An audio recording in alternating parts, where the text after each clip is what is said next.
It's the Week 3 edition of the Coach's Corner here on Leominster TV, joined as always by Leominster High School head coach and athletic director Dave Palazzi. I am Todd Robbins. Happy to have you here with us for this Week 3 edition of the Coach's Corner from the Leominster TV studios. Coach, it's Leominster and St. John's this Friday night under the lights at Pioneer Field for the first time in history. But before we get into that, and we'll have a full preview on that game coming up, Coach, we've got to talk about last week's Week 2 action, Leominster and Westfield from Doyle Field, and a game that was a final score of 29-28. But when you look at kind of how the whole story of the game played out, that 21-0 first quarter lead was such a huge positive, and you could feel the momentum going forward. Even the most positive people have got to be frustrated with the end result. Yeah, I mean, we really played well. I mean, we lost our center the week before, Anthony Tossi, a big loss. We had to shuffle some guys around, so kind of changed the game plan a little bit. Put some things in that I thought might be a little better for us with the personnel we had, and you know, I'll give credit to the kids. They executed it so well. It looked easy, actually, you know, after the first quarter. And, you know, when it's going like that, you got to keep the pedal to the metal and just try to score some more points and take advantage of some things. I know we did. We scored 28 in the first half. But, you know, they're a good football team. They came roaring back. You know, I'm sure we'll talk about the rest of it, but it was pretty frustrating at the end. Stats certainly dictated the success in that game, at least in the first half of action. We'll take a look at the stats of this 29-28 Westfield victory, and you can see Westfield leads just a little bit in total yards for the entire game, the 303 to 284 there. Passing yards through the air was 164 to 75 in Westfield's favor. Leominster, though, dominant on the ground in rushing yards, 284 to 139. First downs, dead even, 30 first downs in the game, 15 aside. Each team had a turnover, and Leominster controls time of possession for just about a minute longer than Westfield does. And that tells you just about how even this game really was. It was a very close, evenly matched game to the end. From a broadcast standpoint, wildly exciting, but from a results standpoint, Coach, I know frustrating down on the field. Let's talk about that first quarter. You mentioned making some adjustments to personnel. Brought back some of that rocket offense we've seen from early in your tenure. Brought back a two-back split, shades of maybe a Marlboro or maybe a Wachusett comparison, places we've seen the formation before, and it was successful in the first half. The ground game proves it out. Yeah, I mean, we just want to go right at them. I mean, we have Connor Marchand, a senior, and Adam Couch back there, and then Justice Reynolds and Brian Cordero at fullback, who we got to get going. But, you know, we just felt it was in our best interest to run right at them, make them defend the straight dive to Marchand, and then just go from there and kind of inside, outside them a little bit. And, you know, it worked. I mean, obviously, stuff like that, you're playing an opponent that's not really familiar with what you're doing. So, you know, we thought we went into the game pretty confident, and, you know, it really worked out. Our guys blocked it up front. I thought they did a really nice job, you know, putting that in 2 days of practice. I mean, you know, we've run those things before, but out of the different formations, I think our guys did a nice job, you know, in the first half. Defense, similarly, at the exact same time, showed up at the exact same time. It seemed like although Westfield was able to move the ball in the first quarter, whenever the defense needed to make that big play to stymie and stop a drive, whether it was a scoring opportunity or get them turned over on downs, they had the play there for them. Yeah, I mean, Westfield's a Division III, same as us, is an opponent, so they're pretty equal to us. I know they're very good. We knew that going in, and our defense was playing at a high level, really making some plays. Westfield was trying to figure it out, seeing what we were doing, and you know, I can't complain that first half. We kept them to 7 points on the defensive side of the ball, and gave up a special teams, but I thought we played very well in the first half. As we moved into quarter two, it seemed like, first of all, that quarter was the longest quarter in football history. That thing went on forever. I saw you at one point, the last couple seconds of the half, the clock got clicked off, and you looked up and looked at the clock operator like, enough. Like, we've had enough of this half of football. We've done that. But it seemed like the scheme changed a little bit. Did you get the feeling that perhaps they were catching on with some of the differences you were bringing out in your offense and thought you needed to go back with the tried and true method? Well, it's a game of adjustments. I mean, you have to go into halftime and adjust to what teams are doing. And, you know, I had a game plan to try to do some things with Gunn, but, you know, we were having a hard time with the new center, just getting the mesh point. I mean, we did score a couple times, but, you know, they made some nice adjustments, shutting down the middle, and we were still able to get outside of them, but not as big of runs. Mm-hmm. So, it kind of puts us in third and medium situations where we're going to pass, we're going to run, and defensively they just went to the air a little more and some screens. So they made some nice adjustments at half, but I think you hit the nail on the head. I mean, it's those big plays or those plays that you need to execute in order to take over the game. And I thought we just we let it slip away. I mean, coaching, special teams, offense, defense, all of us could have made one play to end that game, and none of the all of the above didn't come through. So it's one of those things we talked about today as coaches. We got to get better at situational football, maybe dialing up some things that different plays, schemes, or something we can use. But when you try to do some of those things, you're gambling. Yep. So it's kind of a catch-22. It's tough on our end to say we go through the woulda, coulda, shoulda games. And I think when you have one of these games, I think that's all you're left with. Why did you do this? Why did you do that? I mean, I've said it before. I mean, I'm my biggest critic. If people are complaining about this play call, that play, I'm with you. If it doesn't work, it's a horrible call. I agree. So we try to make the best calls. We watch all the film, and we try to put our kids in a position to be successful, and we just didn't come through at the end, so we're going to work on it. We talked about the changes with the center and how the timing gets thrown off a little bit, and some of the things we've identified and talked about on the broadcast is the distinct differences in play timing when J.C. Core, quarterback, up under center versus in the gun. Seems like up under center, when he's able to snap, the play seems to begin a little bit smoother. Seems like he's got the timing of the play a little bit better, whereas when he drops back into that more familiar gun, the snap seems to hang a little and allows that rush to come to him a little faster. Yeah, I think we're all right. I mean, we worked on it today. We'll work on it a lot. I think he looked good today. So, our offense is shotgun. We got to be able to mix it up, go on to center, shotgun, do some different things. But you're right. I mean, some of the snaps were high, and when you're trying to get that mesh point with the running back and run some things, I mean that we scored on one of them. The snap was way over JC's head. He caught it, faked, and he ran for a touchdown. But you're not going to get away with that twice. So, you're right. We got to work on that. It's just frustrating. But, we want to put kids in a place to be successful, and maybe we shouldn't have done that. I think at the end I stopped doing it. Where we're having some problems. But, I think our O-line played fantastic. I think Zach had a great game for going 3 days at center. I think it was a really good job of those guys. They seem to find their mesh point for all things considered. When you get late into that fourth quarter, obviously by that point in the football game, both teams are exhausted. It's been a hot night. Everybody's going down with cramps. And you're still, both teams, sitting there and using the boxing analogy, standing in the middle of the ring, swinging haymakers at each other, trying to find that one last big play. Is it going to be the last defensive stop that you need? Is it going to be the last offensive play? And ultimately it comes down to a touchdown that gets scored by Westfield and then a follow-up 2-point conversion that ultimately puts them ahead. Have you had a chance to look at the play? What have you determined about it since that time? Yeah, it was a great play call. We had 5 or 6 guys there, and guys are running out for passes, and defenders are in between covering a guy and coming up to play the quarterback, and we were there. I mean, it's a game of inches. I wasn't over on that side of the field. Some people said he didn't get in. Some people said they didn't really see it. So I didn't hear anybody say that he got in. Of course, we're at home. That's right. That's a home crowd. But, I didn't see it. I mean, the official was right there, and it is what it is. I mean, if we would have smashed him on his back 2 yards out, there'd be no question that he was not in. So, I'll leave it at that. I mean, they came back. It's just frustrating to be there. We're so close, and we just got to keep working at it. I mean, I believe in these kids. I believe in our coaches, and it's a long season, so we just got to get ready to play ball Friday night. They ultimately seem to believe in each other, which is always important. That play, I think, is a great example as to why, people are like, well, at this point, with the evolution of technology, why isn't there replay in high school football? And in some states, they have implemented it. But that play in particular, if you were to watch a single camera coverage from the opposite side of the field, it's awfully difficult to have that kind of an angle you would need to make any kind of conclusive decision on that play. Yeah, well, I wish they would have had that in high school when they said I missed first base on a home run. That's a different story. But believe me, I would love to have replay throughout my playing career, my coaching career.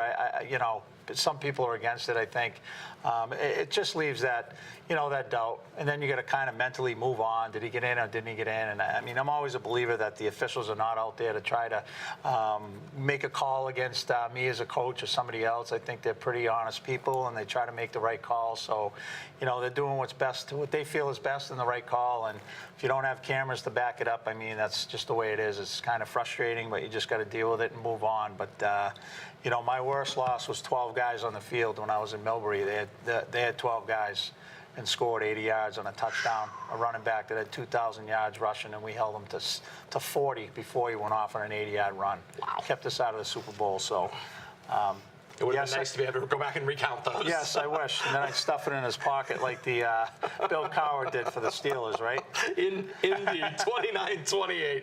It's a Westfield victory ultimately on the field, and Leominster will fall to 0-2 as we go through 2 weeks of the season. Let's take a look at some other scores from around the region in this week 3 of action. Close games out there. Marlborough, a winner over Algonquin by a 28-0 score. Doherty hangs 51 on Holy Name, 51-6 final score there. Shrewsbury in a tight one with Grafton at 19-16. Shepherd Hill gets the better of Fitchburg late in that football game by a 35-32 score. And a surprising St. John's gives up 61 on the defensive side of the football, losing to Springfield Central High School, 61-34 in a game that certainly was not dominated by either team's defense, with over almost 90-plus, almost 100 points scored in that football game, Coach. Some interesting Week 2 action, and it goes to show, I think, somewhat in the scheduling standpoint, something we were going to talk about a little bit later on, the importance of these early season games. People really do underappreciate it. Never would have said going into Week 3 preseason, Leominster and St. John's will be 0-2, and one of them potentially facing elimination by going 0-3 in the 3rd week of the season. Yeah, it's frustrating. I mean, St. John's is playing one of the best teams in Eastern Mass and probably the best team in Western Mass, and they're playing 2 unbelievable teams, and they're not getting a win. So, with a shortened season, you got to try to get some wins early on. That's why it can be so frustrating, with this playoffs and the way it's set up in our league and who you play. I mean, we don't want to go down that road again, but, you basically have to win the games in your league, I guess, for lack of a better way to put it. You got to beat the teams in your own league. And we're both playing each other this week, and we both play Shrewsbury and on. So we just really, have to focus on our league opponents, which our next opponent, St. John's. So we got to focus on them. And what a game it's going to be coming up on Friday night. Let's take a look at LHS's upcoming schedule here over the next few weeks. And in case it hasn't been a gauntlet enough through the first 2 weeks of action, here comes 3 more games on the road at St. John's, at Shrewsbury, at Doherty. Takes you through the first weekend of October, then the last 3 games of the season all at home. Not exactly easy either. Wachusett, Shepherd Hill, and Algonquin. That's what's facing Leominster through the first 8 weeks of this season. So that's what is on tap coming up. And Coach, go to our new feature here on the Coach's Corner, and that's Inside Blue Devil Athletics, your other hat, so to speak. All the great things going on across the Blue Devils athletic department. Yeah, I got a few notes here. Field hockey has 3 very close games. They're off to 0-3 start, but Wachusett, Marlborough, Shrewsbury, all 1-goal games, lost by 2 actually to 1. One of the teams, but they're getting better, improving. Goalie Tam Landry's playing phenomenal. Kaya White, the midfielders Lexi Hahn, Grace Adams, and all the offense, Skylar Finnegan, Ali Savatelli, Icaboni, playing very well. But our girls soccer program, they're 0-3-1, but they're playing hard. Kobe Lane, you got to see Kobe Lane in goal. I mean, she's just phenomenal. Gianna Salvi, another great leader on that program. Our golf program, traveling to, they're 1-2, traveling to Oak Hill on Tuesday versus St. Bernard's, followed by a home game against Neshoba and on Thursday, and then traveling to Westboro on Friday. Junior co-captain Rich DeCarolis leads the team in average, 41.10. These are Mr. Robichaux's numbers, right? They're always excellent, for the record. And then you got freshman Alessandro Conti, leads all first-year players with a 46.43 average.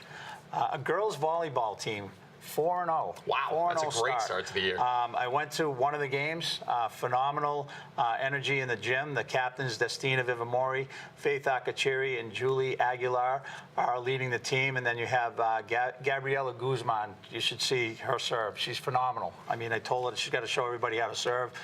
Haley McGinnis is also another leader on the team. And then senior Jalamar Mercado and Lariani Pinto are showing senior leaderships in their level of play. They got a tough game against Hudson on Friday. And then we have probably one of the most exciting teams. I don't want to discriminate against the others, but I had an opportunity to go see the boys soccer team. I told Coach McCaughey, by the end of the year, Doyle Field's going to be packed. This is probably one of the most exciting teams I've seen in a while. With skill, Franco Barreto in net. He's a junior goalkeeper, very comfortable, everyday starter. You got a strong defense, outside backs, Jared Fournier, John Polanco, both track stars. John Liddy and Leo Baczynski are big and skilled in the middle. And then Jeff Epro is a senior captain with a big presence in the middle as well. You have some veteran players, options in the attack zone. Iago Miller and Andrew Sanchez, both juniors, third-year varsity players. They're 2-0-1. That's a great start. Phenomenal. So they had a game today against Algonquin, but very exciting to watch down Doyle. All the teams, things are going well. We're doing pretty well this year. 2 undefeated teams. Come on down to a Leominster High School athletic event.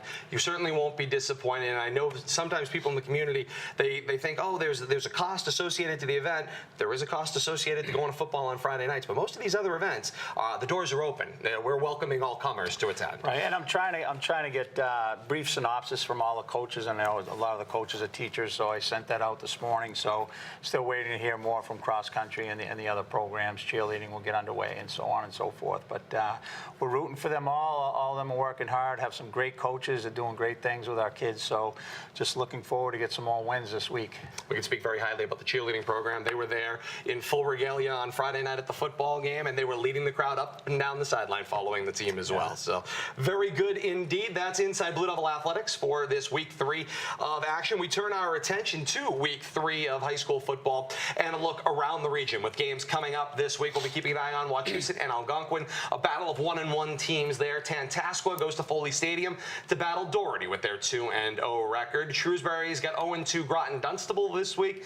A 0-2 Fitchburg hosts a 2-0 Neshoba, and Grafton and Shepherd Hill, a battle of 1-1 teams. All those games going on around the region, most of which are on Friday night, when you will find Leominster and St. John's, as I said moments ago, a battle of 2 0-2 teams. Question mark as to whether anybody had that prior to the start of the season. But here we go, a battle of 2 0-2 teams in a historic first at Pioneer Field. Brand new lights, field renovation. First Friday night home game for St. John's ever. And who do they pick to play it against? Leominster. Says a lot about what has happened over at least the 20 years I've been around covering this team here on Leominster TV.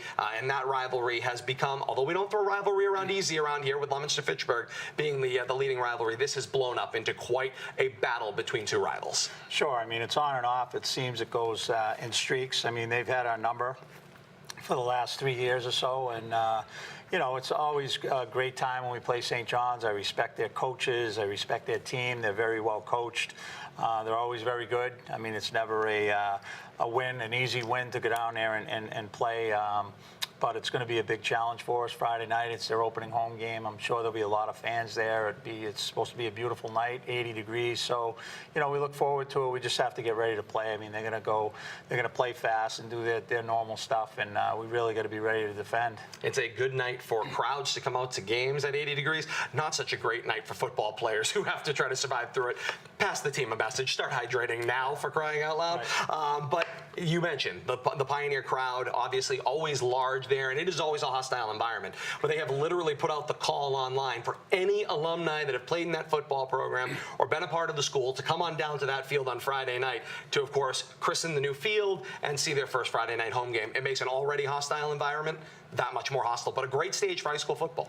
Yeah, I'm just, I don't know if it's going to be a full moon. I'll have to check with Mr. Noviello on that one. But, you can just add everything you need to add to that game. I mean, Leominster St. John's, home opening night for them, for their new stadium. I mean, it doesn't get much better than that. If you're a football fan, we're just hoping to prepare and go down there and play our very best. You mentioned the speed that the two teams play with. In particular, St. John's, we call it that machine gun offense in years past. Obviously, they're experiencing a year where they're trying to get a lot of young players or inexperienced veterans more time out on the field and starting in key roles. Certainly could, with the speed of the game for both teams, a question of who can play within themselves on Friday night. Yeah, and that's the tough thing with 8 games for playoffs. You have young kids. I have a young quarterback, and it's you got to play well early, particularly with our schedules. I mean, you can't.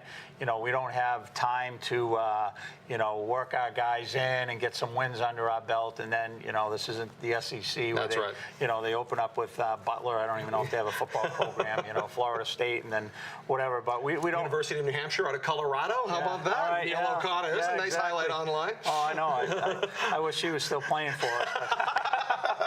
But he had a great 80-yard touchdown, I think. Yes, he did. Yeah. But yeah, my point is, it's an 8-game season. Yes. We're both 0-2. They were 13-0 last year, and we lost some guys. So we're trying to get some new players in there, and there's no room for error. As we've lost by 2-1. So you can see that right up front with both our games. So we need to try to do everything well. The battle between you and Coach Andreoli is always fascinating to me because it feels like two guys who know each other so well. It's very difficult for one of you to surprise the other because even when you go deep into your bag of tricks, you feel like maybe they've seen that before or had an inkling based on what they know about you that might be coming. But of course, it is mutual. It's what makes that a great chess match in trying to put your kids in place to be successful. Yeah, you just, I mean, I'm always on the sideline yelling out plays, when our defense is on the field because you just, you know what's coming. You've kind of seen it over and over again. We've played so many times. I mean, I think I've spoken to it before. That's why Tom Brady's so great because he just sees shadows out there and he knows what's coming because he's seen it so many times. It's like St. John's. I've seen this formation before. Let's watch out for this play. They've run it in the past, or it's a specific down or the field. I mean, we look at the film, but you just sense those things coming. And I think John's the same way. He kind of understands, gets a timeout, and says, "Watch out for this," and watch out for that. That's usually when we check off the play when they're yelling our play out from the sidelines. Watch the middle screen, and then we call a timeout or check out of it or something. And we've done that to them too. So I think you're right with that comment. No, without question. And it's interesting. You mentioned, of course, trying to equate it a little bit for your team, and that was something I took away from reviewing the Westfield footage. And we talked a little bit about it kind of last week. How similar they were to your playbook when you watched them on tape. It was eerie, exactly how similar it was. And I noticed in some of your language choices that you presented the team for the footage that they looked at, you equated it to plays that you have in your playbook. How important is it for them, because they've got just a week to get comfortable with it, to be able to equate it to something they've seen before and get the idea that, yeah, all right, I know what this play is. You put 3 receivers over here, they're going to do this, they're going to do this. We've done this before. Sure. I mean, that's huge. I mean, obviously, you look at someone like Shepherd Hill who runs the ball in practice all the time, and they're not going to defend the pass a lot. They will when they're going against us. They'll just do it. But in practice, our defenders are defending a pass, they're defending our spread, they're defending all the things that are very similar to St. John's. So as the years go by, once those sophomores and now seniors, Brian Rodriguez and those kids, they've seen our offense and they kind of know the short out and the post and all the combination routes that we run. And St. John's has a lot of those same combination routes that we'll steal from them and they'll steal from us if they work. But I think everybody does that. So. You're right. We've seen it, and it's a little bit easier on the transition side from going from Westfield to St. John's rather than going from Wachusett to St. John's or Shepherd Hill to St. John's because they're so different from one another in what they do.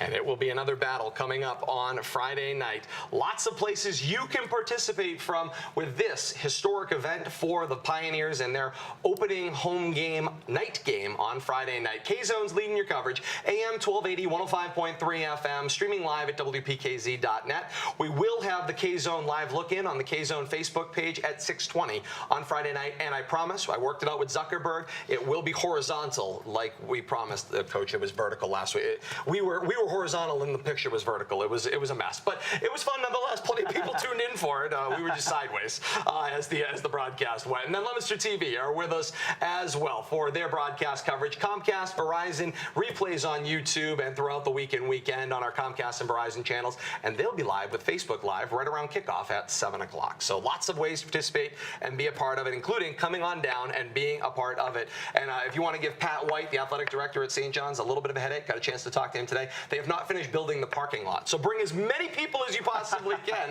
I'm sure the poor guy is going to stress. It's not an easy job in that athletic director role in a building project. No. He called today. He's hanging in. Yeah, when I heard him today, he was hanging in. 20 games for 20 years. Also here on Leominster TV going on this week. Two premieres, the 2011 game back at it. It's a Central Mass semifinal game between Leominster and Fitchburg. That was an excellent football game. And then we go back to 2010 at the opening week against Doherty on Thursday. So those are our 20 for 20, celebrating the 20 years and 20 games that Leominster TV has identified for this 20th anniversary season. We'll be back, of course, with the Coach's Corner next week here on Leominster TV, Monday nights at 6, right here live, and then replays available on YouTube and as well as Facebook Live as well. We thank you so very much for joining us. For Leominster High School head coach Dave Palazzi, Kate Robinson crew back in the control room. I am Todd Robbins saying thank you so very much for joining us, and until next week here on the Coach's Corner. So long, everybody.